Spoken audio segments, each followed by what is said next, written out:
Hello, it's Fiona. Welcome back. 大家好，欢迎回到一周的视频工作室。今天也就是8月1号，刚好赶上我的生日。这期视频我想跟大家做一个读书分享，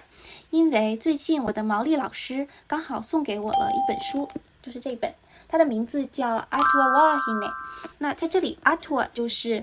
毛利与神的意思，而 Wahine 是女性的意思。在这本书中讲述了很多在毛利神话中口口相传的女神的故事。那么作者也是非常贴心的，在书里面列举了来自于不同部落对于同一个女神的传说。其实这本书的内容并不厚，但是呢，它的内容充满了毛利文化的灵性以及疗愈的力量。那么今天我就想借这个特殊的日子来分享这本书其中的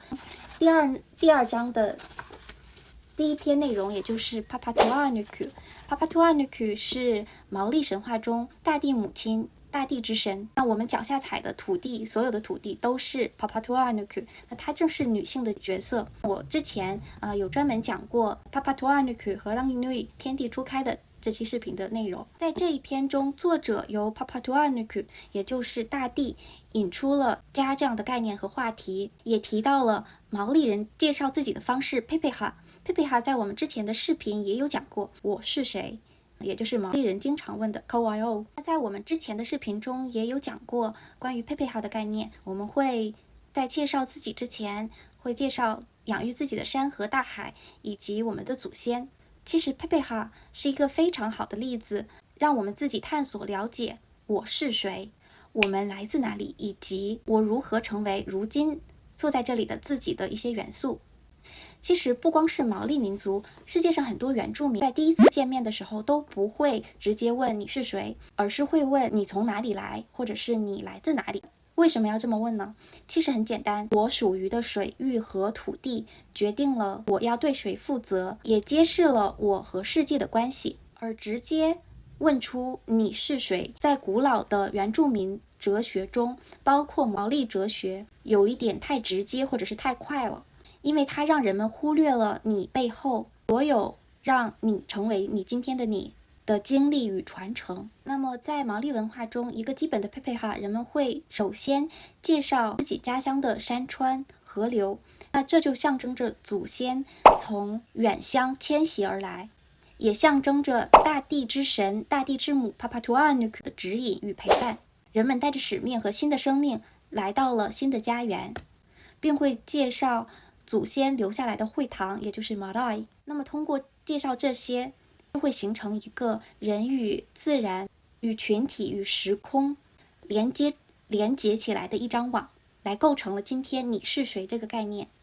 而我们的身份其实不仅仅是来自于血缘，也来自于地理环境、资源使用方式以及我们的生活方式，甚至是我们上一辈人或者是祖先在困境中做出的选择与坚持。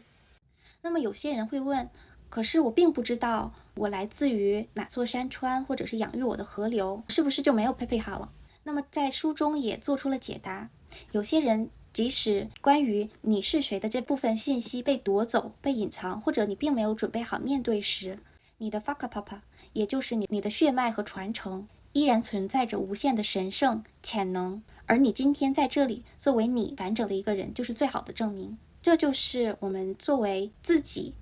在世界上的身份的旅程，并不是快速的回答我是谁，而是深度的解析自己我和谁和哪里有着联系。其实这就是一个了解自己、解开、过滤、收获、再编织自己的过程。那我也想把这个视频送给所有正在寻找我是谁的人，特别是那些被文化断裂影响过的人们，原住民族以及少数族裔，甚至是在地球上没有过归属感的你。其实我们的存在本身就是值得被书写，而你的故事就是一座山，就是一片大地。那我们这期视频就到这里啦。如果你也喜欢我的视频内容，欢迎点赞、收藏并分享给你的朋友。我们下期见，Kakiteano。